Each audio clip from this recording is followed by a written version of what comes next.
नमस्कार. आपण ऐकत आहात काही असं काही तसं. आपण ऐकत आहोत डॉक्टर स्वर्णलता भिशीकर यांनी खलील जिब्रान यांच्या द प्रॉफेटचा केलेला भावानुवाद. ह्या भावानुवादाचं नाव आहे प्रेषित संदेश. एक घर बांधणारा आला आणि म्हणाला, घरासंबंधी सांगा. तो मान हलवून म्हणाला, एका नगराच्या वेशीत तुमचं घर बांधण्यापूर्वी एखाद्या रानात तुमच्या स्वप्नांची एक पर्णकुटी बांधा. सांजेच्या वेळी तुम्ही जसं घरी परतून येता तसा तुमच्यात लपलेला एक दूरस्थ आणि एकाकी जिप्सी, त्यालाही विसाव्याचं स्थान त्या पर्णकुटीत मिळेल. तुमचं घर म्हणजे तुमचं एक मोठं शरीरच असतं. ते दिवसा सूर्यप्रकाशात वाढत असतं आणि रात्रीच्या स्तब्धतेत निद्रेच्या कुशीत जातं. त्यालाही स्वप्न पडतात. तुमच्या घराला स्वप्न पडतात आणि त्यात ते नगर सोडून एखाद्या वनराईत किंवा डोंगर माथ्याला जातं. हे तुम्हाला माहितीये का? दऱ्याखोऱ्यांचेच रस्ते झाले, हिरवळ वाटा जणू पदपथ झाल्या, तर तुम्ही एकमेकांना द्राक्षमळ्यांमध्येच भेटाल. धरित्रीचा सुगंध वस्त्रांवर घेऊन परत याल. पण या गोष्टी अद्याप व्हायच्या आहेत. त्यांच्या अकारण भीतीपोटी तुमच्या पूर्वजांनी घरं बांधली आणि तुम्हाला परस्परांच्या अतिनिकट आणून ठेवलं. अजून काही काळ ती भीती राहील. अजून काही काळ तुमची घरं आणि तुमची शेती यात या नगराच्या वेशी अंतराय उभे ठेवतील. पण ऑर्फिलिसच्या नागरिकांनो, मला सांगा तरी की तुमच्या घरात असतं तरी काय? ज्यासाठी तुम्ही घराची दारं घट्ट लावत असता, असं ते आहे तरी काय? तुमचं सामर्थ्य अशब्दपणे प्रकट करणारी शांती आहे का तिथे? मनाच्या शिखरांवरच्या आठवणींच्या चमकत्या यशोकमानी आहेत का तिथे? पवित्र गिरीस्थानातील लाकूड आणि पाषाण यांच्यापासून केलेल्या सुंदर वस्तू आहेत का तिथे? सांगा मला, यापैकी काय आहे तुमच्या घरात? की आहे फक्त ऐशो आराम आणि ऐशो आरामाची सदा जागृत भूक? तुम्हाला माहितीये का, ही लालसा नावाची धूर्त पाहुणी प्रथम पाहुणी म्हणून येते, मग यजमानीणबाई बनते आणि मग तीच तुमच्या घराचा कब्जा घेते. तुमच्या व्यापक इच्छांना, आकांक्षांना ती दोर लावते आणि स्वतःच्या हातातल्या कठपुतळ्या करून टाकते. तिचे हात रेशमी आहेत, पण हृदय लोखंडाचं आहे. ती तुम्हाला बिछाण्यावर सुखात झोपवते आणि तुमच्या कमजोरीची हेटाळणी करते. ती तुमच्या सतेज इंद्रिय शक्तींना हिणवते आणि त्यांचे पोकळ खुळखुळे करून टाकते. खरोखर सुखाची लालसा आत्म्याच्या उत्कटतेला मारून टाकते आणि मग त्याच्या शवयात्रेत स्मित करीत मजेत चालते. पण तुम्ही आकाशाचे संतान, ऐशारामात तुम्ही रमणार नाही. सुखलालसेच्या सापळ्यात तुम्ही सापडणार नाही. तुम्ही तिचे दास होणार नाही. तुमचं घर हा तुमच्या जीवन नौकेचा नांगर नव्हे, शीड व्हायला हवं. जखमेवर येणारा चमकदार पडदा नको व्हायला, तर डोळ्यांचं रक्षण करणारी पापणी असायला हवं तुमचं घर. या घराच्या दारातून आत यायला तुम्हाला पंख दुमडावे लागू नयेत. याच्या छताला धडकतील म्हणून तुम्हाला डोकी वाकवायला लागू नयेत. याच्या भिंती तडकतील, कोसळतील, या भीतीने तुम्हाला आपल्या श्वासांना आवर नको घालायला लागायला. मृतांनी जिवंतांकरता बांधलेल्या थडग्यात तुम्हाला राहायला लागू नये. कितीही भव्य आणि सुंदर असलं तरी तुमचं घर, तुमच्या हृदयातलं रहस्य आणि तुमची आर्त आकांक्षा सामावून नाही घेऊ शकणार. तुमच्यातलं जे असीम आहे, ते असीम आकाशाच्या घरातच राहतं. पहाटेचं धुकं हे त्याचं दार असतं. रात्रीची शांतता आणि गीतिका ही त्या घराची गवाक्ष असतात. एक विणकर समोर आला आणि तो म्हणाला, वस्त्रांबद्दल तुला काय वाटतं? तो म्हणाला, वस्त्र तुमचं सौंदर्य बरचसं झाकत असतात, पण तुमच्यातलं जे असुंदर ते मात्र लपवीत नाहीत. कपड्यांमुळे आपल्याला स्वातंत्र्य आणि खाजगीपणा मिळेल म्हणून आपण त्याच्या मागे लागतो, पण प्रत्यक्षात त्यांच्या रूपाने खोगीरनी साखळ्यातच आपण बांधले जात असतो. सूर्य आणि वारा यांची स्पर्श भेट तुम्ही त्वचेतून जेवढी घेऊ शकता तेवढी वस्त्रातून नाही घेऊ शकत. सूर्यप्रकाशात जीवनाचा श्वास आहे आणि वायू लहरीत जीवनाचा हात आहे. तुमच्यापैकी काही जण म्हणतात की आपण घालतो ती वस्त्र उत्तर वाऱ्याने विणलेली आहेत. मी म्हणतो होय, ती उत्तर वाऱ्यानेच विणलेली आहेत. लज्जा हा त्याचा माग होता, स्नायूंची मृदुता हा त्याचा धागा होता. ज्यावेळी त्याचं काम पूर्ण झालं तेव्हा रानात तो पोटभर हसला. लज्जा हे अभिलाषी डोळ्यांपासून संरक्षण असतं, हे विसरू नका. ज्यावेळी अभिलाषेची अशुद्धता शिल्लक राहत नाही त्यावेळी लज्जा ही केवळ मनाचा खेळ म्हणून शिल्लक राहते. धरित्रीला तुमची अनावृत्त पावलं अंगावर घ्यायला आवडतं आणि वाऱ्यांना तुमच्या मोकळ्या केसांशी खेळायला आवडतं, हे विसरू नका. एक व्यापारी त्याला म्हणाला, विकत घेणं आणि विकणं याबद्दल काय सांगशील?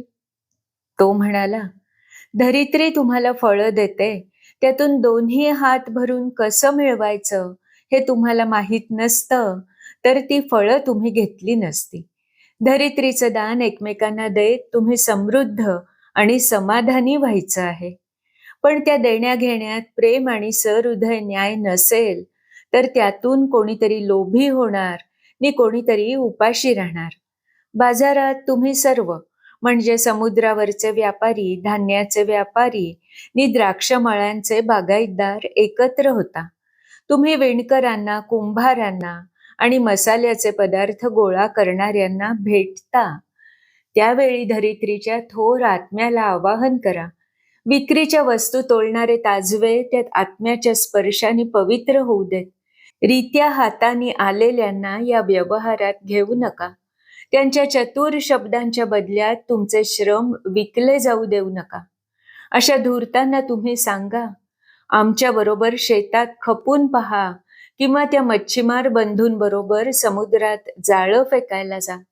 भूमी आणि सागर यांनी आम्हाला भरभरून दिलं आहे, तुम्हाला देखील ते देतील.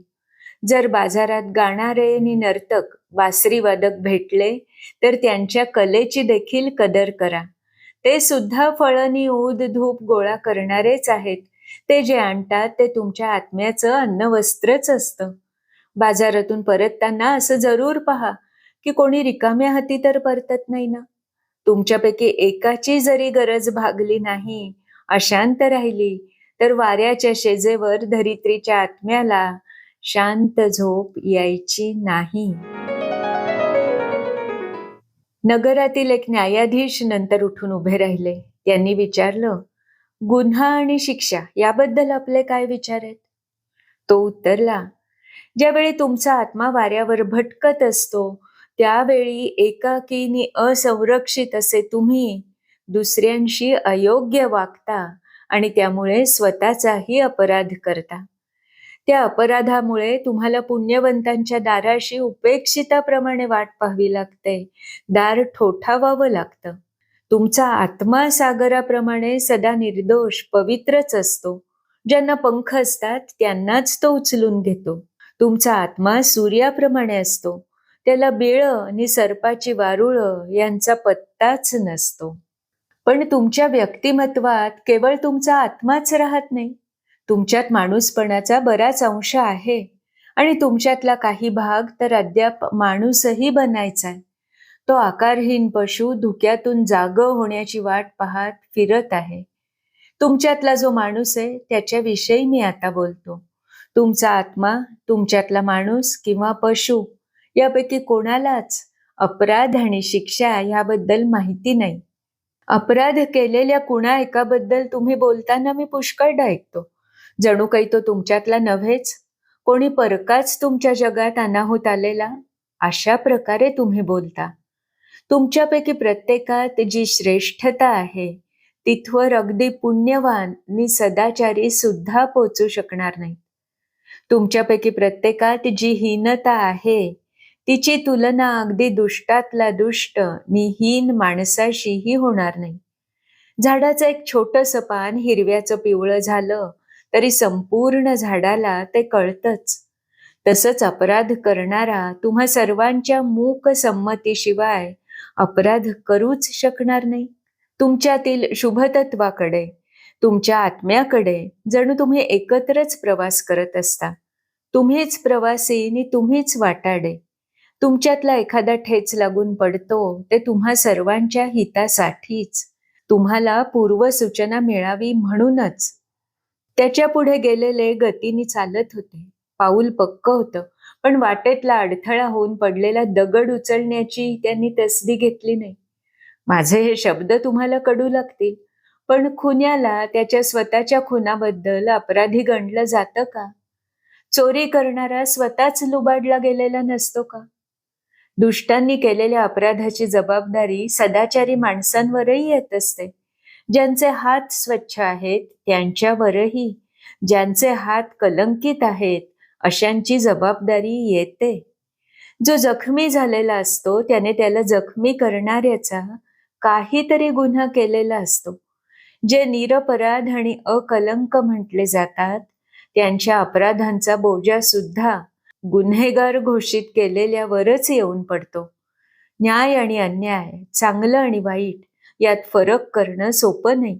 कारण काळे पांढरे धागे एकत्र विणलेले असावेत तसं ते सूर्यासमोर एकत्रच उभे असतात. जेव्हा काळा धागा तुटतो तेव्हा विणकर संपूर्ण वस्त्राचा शोध घेतो. इतकंच नव्हे तर मागही नीट चालतो आहे ना ते पाहतो. जिनं पतीशी प्रतारणा केली आहे अशी एखादी स्त्री जर अपराधिनी म्हणून तुम्ही न्यायासनासमोर आणलीत तर त्या पतीचं हृदय सुद्धा ताजव्यात घालून तपासून पहा. अपराधी व्यक्तीला फटके देताना जिचा अपराध तिने केला त्याचंही अंतःकरण जरा शोधा. न्याय आणि सदाचाराची बाजू घेऊन तुम्ही एखाद्या दुराचाराच्या वृक्षावर कुऱ्हाड चालवलीत तर त्या वृक्षाची मुळं तपासून पहा. पृथ्वीच्या अशब्द गर्भात चांगलं नि वाईट, फलदायी नि फलहीन यांची मुळं एकत्रच गुंफलेली आढळतील. न्यायाधीश हो, तुम्ही सच्चा न्याय करा. जो शरीराने चोरी करत नाही पण मनाने करतो त्याला तुम्ही काय शिक्षा द्याल? ज्याचा आत्मा विद्ध झालेला आहे त्याने कुणाचं शरीर विद्ध करण्याचा प्रयत्न केला तर त्याला काय शिक्षा द्याल? जो प्रत्यक्षात फसवणूक करणारा आणि अन्यायी आहे पण आतून जखमी आणि संतप्त आहे अशाला काय शिक्षा कराल? ज्याच्या पश्चातापाच्या वेदना त्यांच्या गुन्ह्यांपेक्षा भारी आहेत अशांना कोणती शिक्षा फरमावाल? तुम्ही ज्या कायद्याची अंमलबजावणी करणारे म्हणवता त्या कायद्यापुढे अपरंपार पश्चातापाचं दुःख ही शिक्षा नव्हे. जे निरागस निरपराध आहेत त्यांच्यावर पश्चातापाचं दुःख तुम्ही लादू शकत नाही आणि ज्यांना आपल्या गुन्ह्यांचा पश्चाताप होतो आहे त्याचा भार त्यांच्या अंतःकरणावरून तुम्ही काढून घेऊ शकत नाही. रात्रीच्या अंधारातून अचानक हाक येईल. माणसं जागी होऊन स्वतःकडेच पाहू लागतील, परंतु दिवसाच्या उजेडात सर्व कृत्यांचा झाडा घेतल्याशिवाय हे न्यायाधीशांनो तुम्ही शिक्षा ठोठावणार कशी? त्यावेळी तुमच्या लक्षात येईल की सांज वेळेला ज्याच्या आत्म्याचा उज्ज्वल दिवस संपला आहे आणि पशुत्वाची रात्र सुरू होतो आहे तो एकच आहे. जो ताठ मानेने दिवसा वावरला आणि रात्री ज्याचं पतन झालं तो एकच आहे. मंदिराच्या तळातल्या आधारशिलेपेक्षा काही त्याची कोनशिला उंच वा श्रेष्ठ नसते. नंतर एक वकील म्हणाला, पण प्रेषिता आमच्या कायद्याचं काय? तो म्हणाला, तुम्हाला कायदे करण्यात आनंद वाटतो पण कायदे मोडण्यात अधिक आनंद वाटतो. मुलं समुद्रकिनारी वाळूचे मनोरे किल्ले पुन्हा पुन्हा बांधत असतात आणि हसत हसत ते मोडूनही टाकत असतात. तसं तुमचं ज्यावेळी तुम्ही समुद्रकाठी वाळूचे मनोरे किल्ले बांधत असता त्यावेळी समुद्र तुमच्यासाठी अधिक वाळू किनाऱ्यावर आणून टाकतो. तुमच्याबरोबर तोही हसत असतो. खरोखर समुद्र निरागस जे असतील त्यांच्या सोबत हसतो. पण ज्यांच्या बाबत जीवन हा समुद्र नाही आणि कायदे हे वाळूचे मनोरे नाहीत त्यांचं काय? ज्यांच्यासाठी जीवन ही शिला आहे आणि कायदा ही छिन्नी आहे आणि आपली प्रतिमा त्यांना पाषाणातून कोरायची आहे त्यांचं काय? ज्या अपंगांना नृत्य करणाऱ्यांचा हेवा वाटतो त्यांचं काय? ज्या बैलांना आपल्या मानेवरचं जू आवडतं, पण आपण सांबर, हरणं आहोत असं समजून ते मुक्त भटकंतीचा विचार करतात, त्यांचं काय? जो म्हातारा साप आपली कात टाकू शकत नाही आणि इतरांना नग्न, निर्लज्ज म्हणून हिणवतो, त्याचं काय? कोणी एक लग्नाच्या जेवणाला येतो, भरपेट खातो, कंटाळला की घरी निघतो. जाताना म्हणतो, "अशी जेवणं देणं हा गुन्हा आहे. सगळे जेवण समारंभ करणारे गुन्हेगार आहेत." अशा माणसाला काय म्हणावं? मी एवढंच म्हणेन, की तेही सूर्याच्या प्रकाशातच उभे आहेत, पण त्यांची पाठ सूर्याकडे आहे. त्यांना फक्त त्यांची सावली दिसते. त्यांच्या सावल्या याच त्यांचे कायदे असतात. सूर्यामुळे सावल्या पडतात एवढंच त्यांच्या लेखी सूर्याचं महत्व. कायदे मानणं म्हणजे जमिनीवर वाकून आपल्या सावल्या शोधण्यासारखं आहे. पण तुम्ही तर सूर्याला सन्मुख आहात. जमिनीवर उमटलेल्या प्रतिमांचं तुम्हाला काय? तुम्ही तर वाऱ्यासोबत प्रवास करता. वात कुक्कुटांनी तुम्हाला दिशा दाखवायला हवी का? तुम्ही स्वतःचं जूज उगारून दिलत आणि इतर कुणालाही बंधनात घालत नसाल, तर मानवी कायदे तुम्हाला कसे बांधू शकतील? तुम्ही जर कोणाच्या शृंखलांवर पाय न अडकू देता मुक्त नृत्य करू शकत असाल, तर कायद्याचं भय तुम्हाला कशासाठी? तुम्ही स्वतःचं वस्त्र फाडून टाकलत, पण ते कुणाच्या रस्त्यात येऊ दिलं नाही, तर तुम्हाला कायद्यासमोर कोण कशासाठी खेचेल? ऑर्फेलिसच्या नागरिकांनो, तुम्ही ढोलाचा आवाज बंद करू शकाल, तंतुवाद्याच्या तारा सैल करून ठेवू शकाल, पण कोणा गाण्याऱ्या पक्षाला तू गाता कामा नयेस असं फरमावू शकाल का? एक वक्ता पुढे आला आणि म्हणाला, "मित्रा, आम्हाला स्वातंत्र्य म्हणजे काय ते सांग." तो उत्तरला, "नगरवेशीपाशी आणि घराच्या उभेला मी तुम्हाला तुमच्या स्वातंत्र्याची, मुक्तीची पूजा करताना पाहिलंय. एखादा जुलमी सुलतान आपली हत्या करू शकेल हे माहिती असूनही गुलाम त्याच्या पुढे नम्र असतात. मंदिराच्या परिसरातल्या उद्यानात आणि नगराच्या तटबंदीत मी पाहिलं की तुमच्यातले सर्वात मुक्त म्हणवणारे आपलं स्वातंत्र्य जोखडासारखं, मानेवर निशृंखलांसारखं मनगटांवर वागवत असतात. ते पाहून माझं हृदय विदीर्ण झालं. ज्यावेळी स्वातंत्र्य मिळवण्याची इच्छा सुद्धा जोखडासारखी वाटायला लागते आणि स्वातंत्र्य हे आमचं ध्येय आहे असं पुन्हा पुन्हा सांगणं देखील संपतं, तेव्हा खरं स्वातंत्र्य उदयाला येतं. जेव्हा तुमच्या दिवसावर एकाही चिंतेची काजळी नसेल आणि रात्री कुठल्या ना कुठल्या दुःखाने, काळजीने विंधलेल्या नसतील, तेव्हाच तुम्ही स्वतंत्र आहात. या गोष्टीचं पाश तोडून तुम्ही त्यांच्यातून मुक्त व्हाल, तेव्हा तुम्ही स्वतंत्र आहात. तुमच्या जाणीवेची पहाट झाली तेव्हाच तुमच्या माध्यांनीसाठी तुम्ही साखळ्या बांधून ठेवल्या होत्या. त्या तोडल्याशिवाय तुम्ही मुक्त कसे होणार? ज्याला तुम्ही स्वातंत्र्य म्हणता तेच एक मोठं बंधन आहे. ती शृंखला सूर्यप्रकाशात चमचमते आणि तुमचे डोळे दिपवून टाकते. जेव्हा एखाद्या हुकुमशहाला तुम्ही पदच्युत करता, तेव्हा तुमच्या आतच त्याचा मुकुट लपलेला असतो. तो प्रथम उद्ध्वस्त करा.